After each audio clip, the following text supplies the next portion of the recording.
All right, James, thank you. Thank you very much. Good evening, everyone. I think first I'd like to say that Wayne and Gabby, as well as Rolando and Lilium did a fabulous job on discussing agreements for sale and rent to own. I think they really added a lot to this conversation, and it'll be a nice setup for what we want to talk about now, which is, you know, kind of a little more of the technical, legal side of things. But, you know, that's part of what's going on with strategies. So we're going to kick up some slides here. I'm going to run you through what's going on with agreements for sale, rent to own. And so techno guru Donna, hit it with the slides. Let's get going. And we'll just keep moving it along here. And I'll keep talking as those slides show up. And there they are. All right. All right. So we're going to chat about mainly about agreements for sale and rent to own. But first off, those are two of kind of 5 creative strategies. Assignments, otherwise known as wholesaling. We've spoken about that at Mogul Group previously, and that presentation, I believe, is available in the Mogul back office. So that's something that makes it worthwhile to be an actual Mogul member, because you have access to all that wonderful, wonderful content. So assignments, which is basically getting control of a property and then selling your interest in the property. You get a property under contract, kind of undervalue, you find somebody to buy it from you for more money, you sell your position in the contract, you take your money and you move on. So that's assignments. Fix and flip, well, this is the world's favorite creative strategy. You can, I think, go anywhere. If we were able to go into bars, which we can't, but if you were on the road in Kuala Lumpur and you went into a bar and found someone who spoke English, if you said, you know, the reason I'm here is because I just made a whole bunch of money on a fix and flip, the guy next to you in the bar would say, me too, or I know what that is, or I've been thinking about it. Gee, what do you, so fix and flip is certainly a well-known strategy for buying properties under value, adding some value by usually some renovations and selling for more money.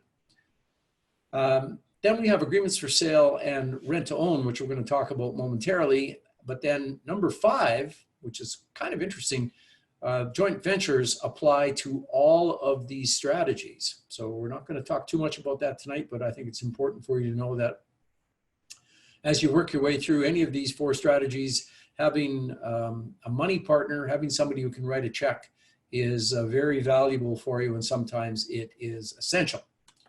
All right, so today we're going to talk about AFS and RTO.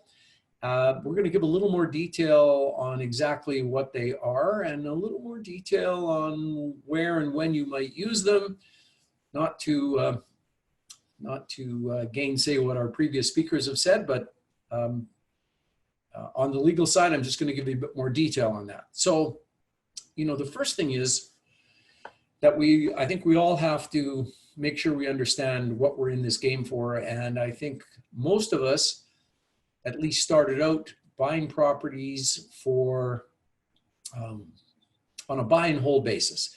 It's a long-term buy and hold basis. You buy a property, you get great tenants, you pay down a mortgage, sooner or later you have it free and clear. You might get some capital appreciation in there, but buy and hold, long-term buy and hold is on one side of the equation. Creative strategies are not long-term, they're short-term. They are short to medium-term. They produce cash for you now. They have a different tax treatment. They're a business, and so you get a little higher tax treatment on them, but at the various ends of the spectrum, long-term buy and holds at one end, and creative strategies, the 4 or 5 we've talked about, are right at the other end. So next, opportunities. There's lots and lots of opportunities to apply creative investing strategies. One of the opportunities you're creating for yourself is hooking up with folks like the Mogul Group, who are one of the few, maybe the only organization, the only real estate organization in the city of Edmonton, and perhaps in other places that really understand what these creative strategies are, and where you can go and talk to a realtor and say, agreements of sale. They say, no, it's agreements for sale. And yes, we know about them. Not too many realtors do.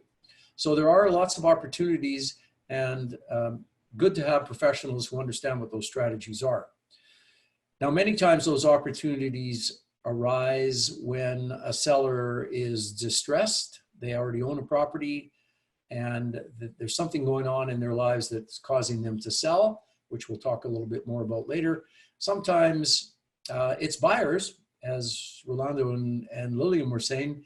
People want to buy and they can't buy. So there are opportunities on the buying and selling side. And one thing we've learned, my slide says no place for judgment.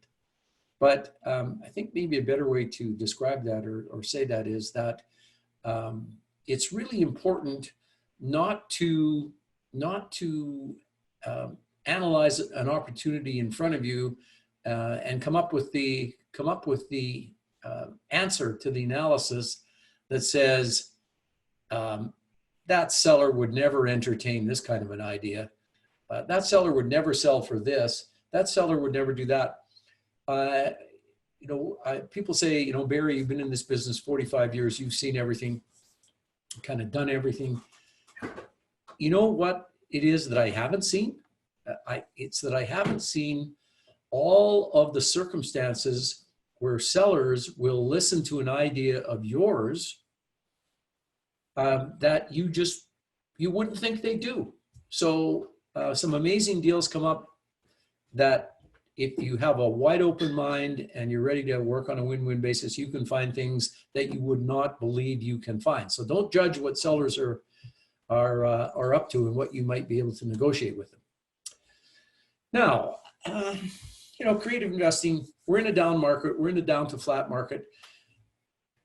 And that's not necessarily a bad thing. And we don't really know how much we're down or how long it's going to last. So I'd like to kind of kick those ideas to the side, because there are opportunities in up markets and in down markets. But for you, if you're going to think you're going to be a creative investor, you have to be realistic and honest about your capacity. I mean, do you have time to do it?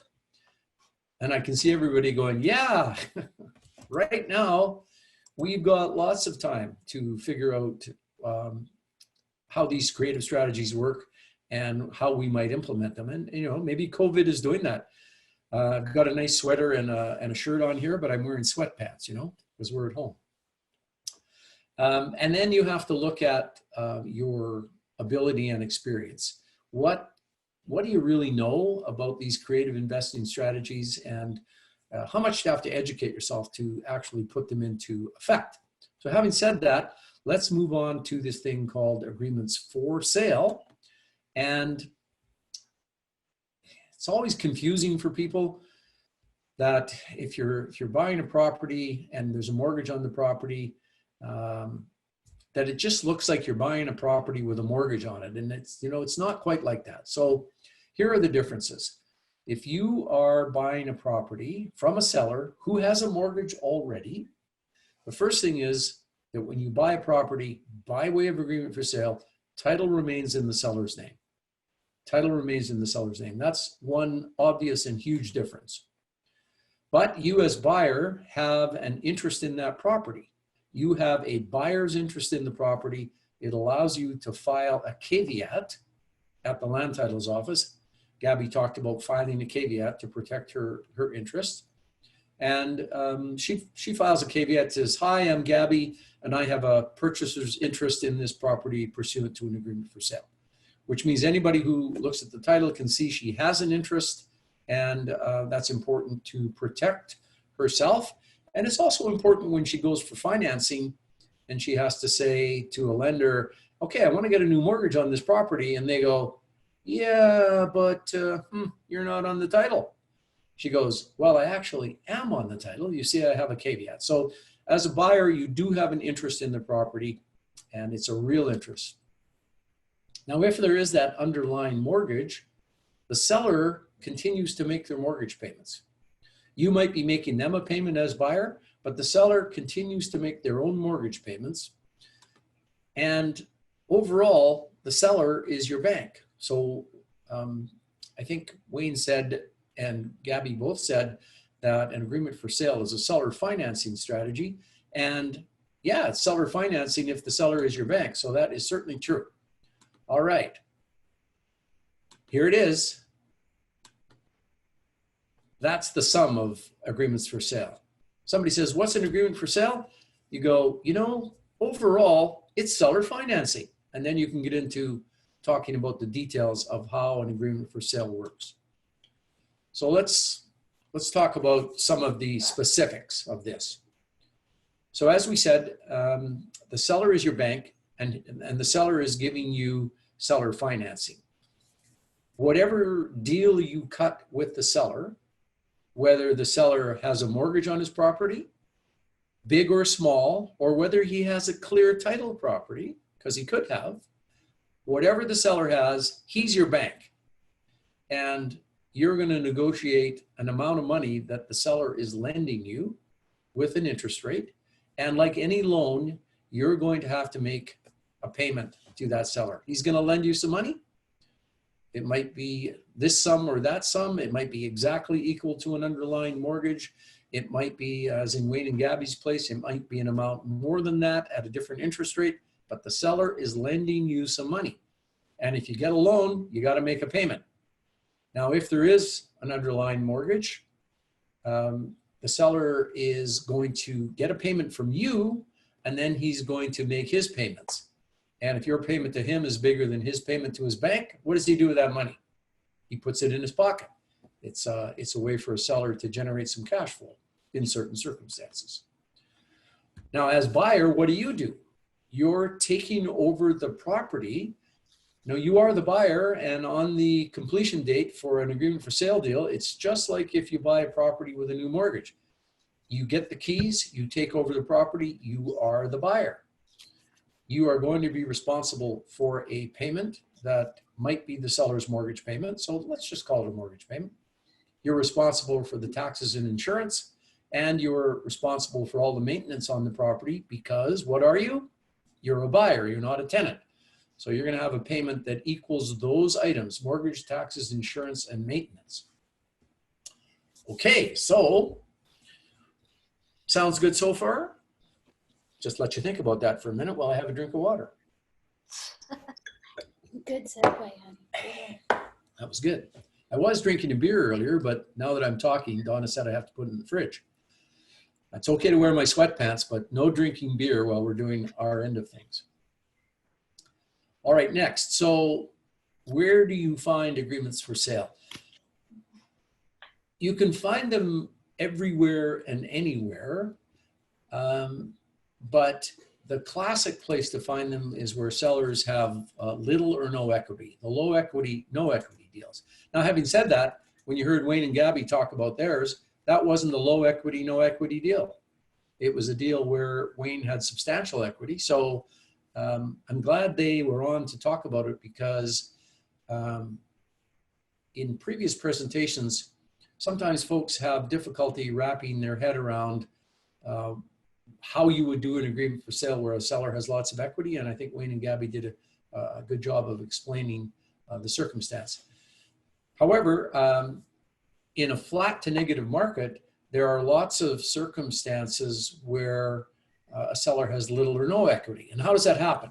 So let's just use an example here. Let's say a seller bought a property a year and a half ago or 2 years ago for $400,000, and they got a CMHC 5% down mortgage. So 5% of 400,000 is 20,000. And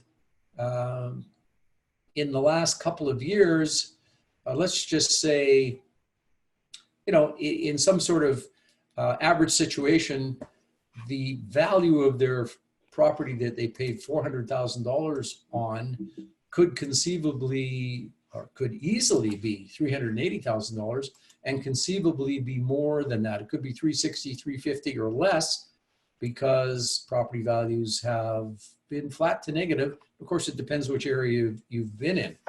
So if you think about a seller who bought for 400, put 20 down, and at this point, he goes to see his favorite realtor and says, I got to sell my property. And the realtor says, yeah, I know, but the actual value today, I know you paid 400, but the value today is 370. 370. And how much is your mortgage at right now? 395.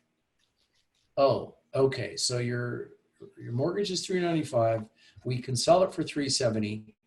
You know, I hate to tell you this, but I'm a realtor and I work on commission, and the commission at 7% of the first 100,000 and 3% of the balance on a sale at 370 is a big chunk of change. That's $15,000 or $18,000. I haven't done the math on that, but it's a big chunk.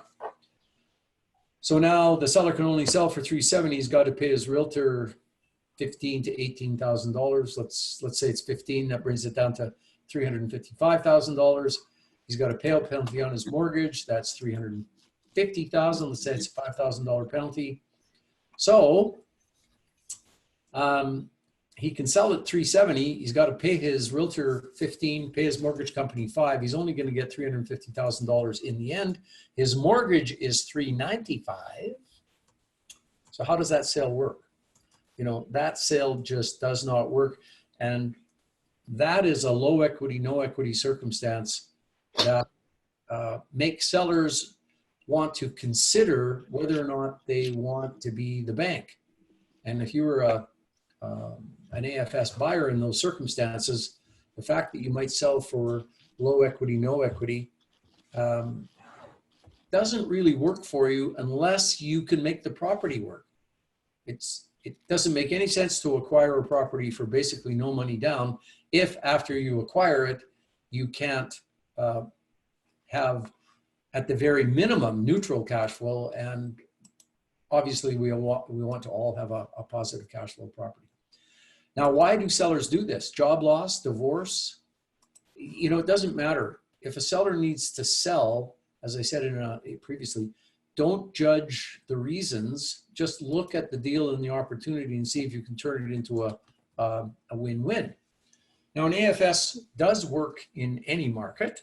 I mean, I think it works better in a flat and depressed market, but it does work in any market where a seller doesn't need all his money right now and where he might be prepared to consider being your bank. So we got a couple of case studies here. Just going to turn to Donna and say, Donna, how are we doing for time here?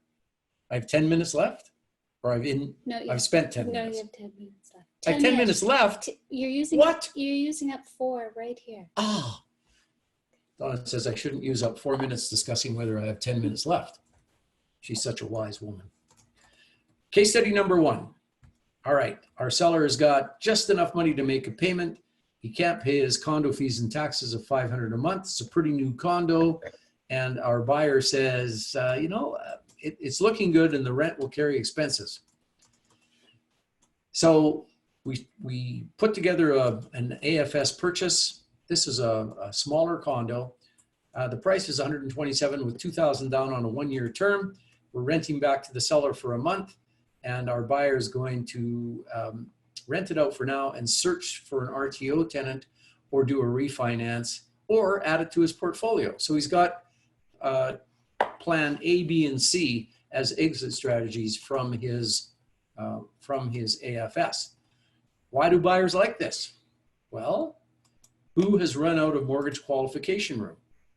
I know Keaton and his cute little sidekick there would get us a mortgage if they could, but sometimes we just can't qualify.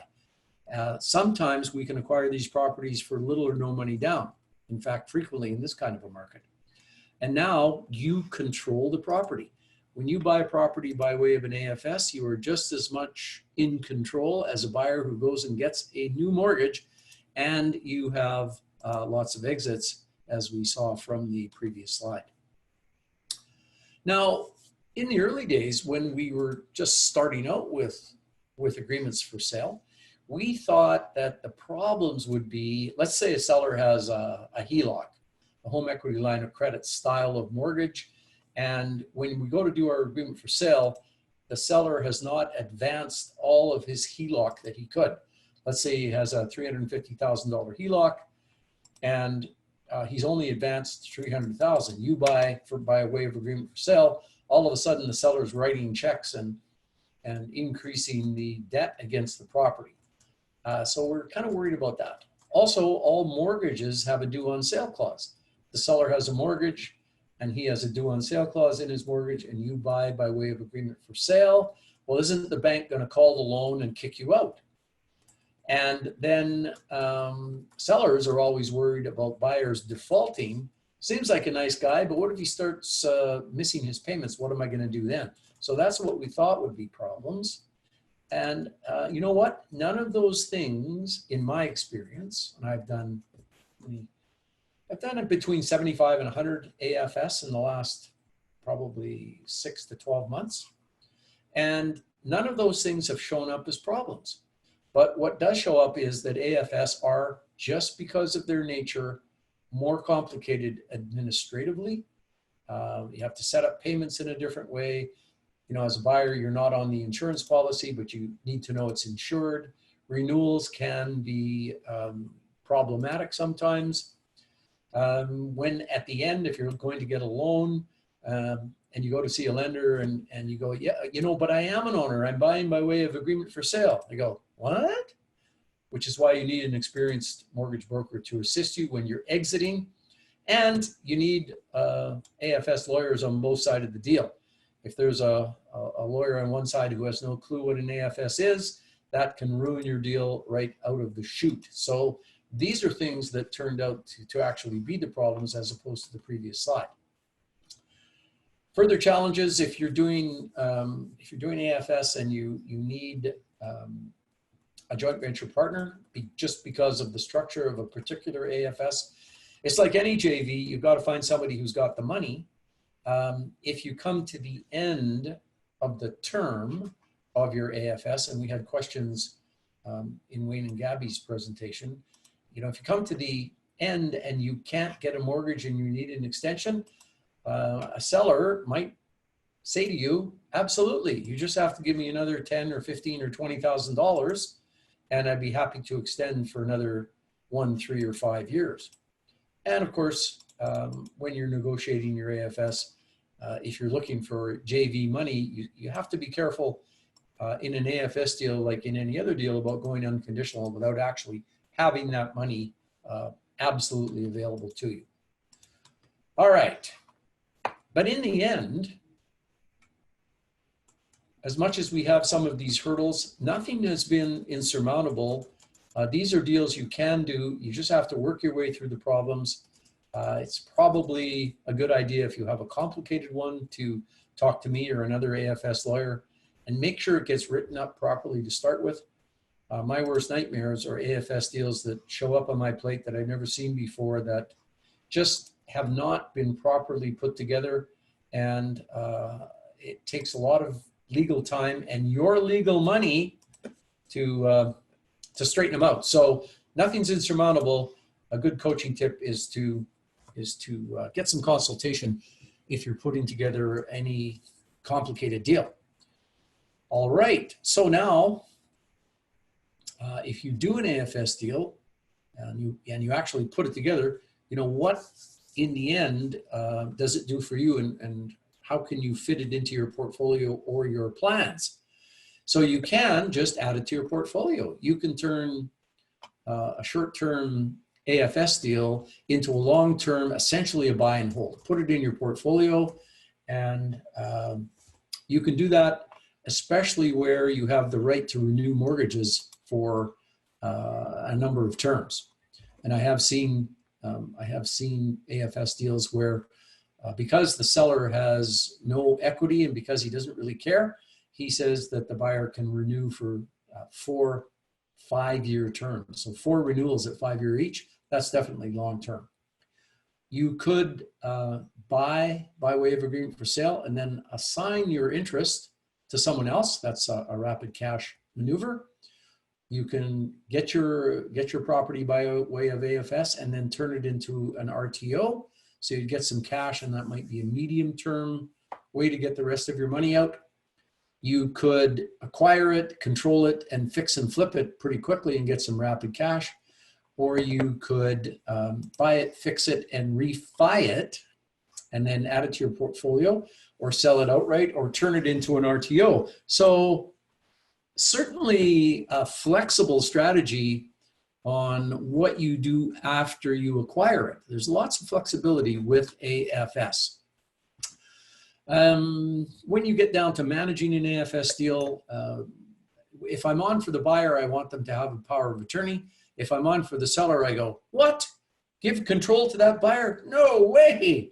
So depends which side of the fence I'm on, but power of attorney is certainly great for buyers, and we have more AFS buyers than we do sellers. Banking payments, you got to set up payments. The seller typically has a payment to make to his bank, and so that is something that you have to manage properly from the beginning. Insurance is going to remain in the seller's name, but there are some things buyers can do. As a buyer, you might say, yeah, I know, but why don't we insure it with my insurance company? Yes, still be in your name, but then notices come to you as buyer, and it's easier adding yourself as second named insured. You want to perhaps monitor what the seller is doing. I'm speaking from the buyer's perspective here. You want to make sure that the AFS seller is, if he has an underlying mortgage and you're making him a payment, you want to make sure that your payment goes to him and he makes his own mortgage payment. And like any real estate deal, I mean, you always want to have that exit strategy in your mind before you close. I mean, you cannot go into any deal, let alone an AFS deal, not understanding what your exit strategies are. I guess that I should change that strategy from the singular to the plural, because you want to have a few strategies. And, you know, you can exit quickly by assigning, just selling the contract. You could exit quickly by lease optioning. You can also sell an option on the property without a lease. We don't see too much of that, but options are a simple concept, and you could sell an option to somebody, give them a month to see what they can do with the property, and then take it back. Or you could just sell it for sale at a, make a profit to another buyer. Is it going to cash flow as a rental on the exiting slowly side of things? What about renovating and flipping, or putting a legal secondary suite in, and you can make it more attractive doing that? Oops, got to go back one there. Oops, Donna. I'm into rent to own. I need to go back 2 slides right there. Exit slowly. Okay. I'm just taking directions from the actually the floor director. But on the exiting slowly side of things, do you want to keep it yourself? Is it going to cash flow as a rental? Like I said, you can add it to your own portfolio. And if you think about it, if you're a long-term buy and hold person, and maybe you don't have enough money or enough ability to qualify for your first mortgage, let alone your fourth or your fifth mortgage. I mean, if Keaton's giving you the word that, sorry, you just can't qualify anymore or at all, you could acquire properties, and your question to yourself is, okay, I'm doing a long-term buy and hold on this AFS. Is it going to cash flow? And on the plan B, yes, you could reno it and flip it, or maybe put a legal basement suite in to improve your cash flow and make it more attractive for a flip. Or, oh darn it, Donna, you're hitting the wrong button, honey. I'm not hitting the wrong button. Next one. Yes, no, back one. There we go. Okay. Sorry, folks. You can renovate it and keep it for your own portfolio, or maybe refinance because you've really increased the after repaired value, and turn it into a slow exit, or when the other exit strategies make sense. Because I think, as Rolando said, there's lots of stuff we can't predict. We're putting together deals now, and there's things we can't control. And as much as we might look at circumstances and say, well, this is what I think is going to happen, you need to be aware of other exit strategies and be flexible. And as we said right at the beginning, joint ventures apply to all these exit strategies. And if you start to develop your network and maintain your list of people who want to write checks. And I think I'm just going to probably get close to finishing off here by saying it's important for all of us to remember that the vast majority of people want someone to come along and say, listen, I know what I'm doing. This is a great strategy. Take a look at these 2 deals I've done and how they perform. I've got one in the pipeline. It's going to be amazing. Here are the numbers. What I need for you is to be a person who can write a check that will make this deal go, and your guaranteed investment is. There are lots of people who will, if you can do what you say you're going to do, they will write checks. And if you can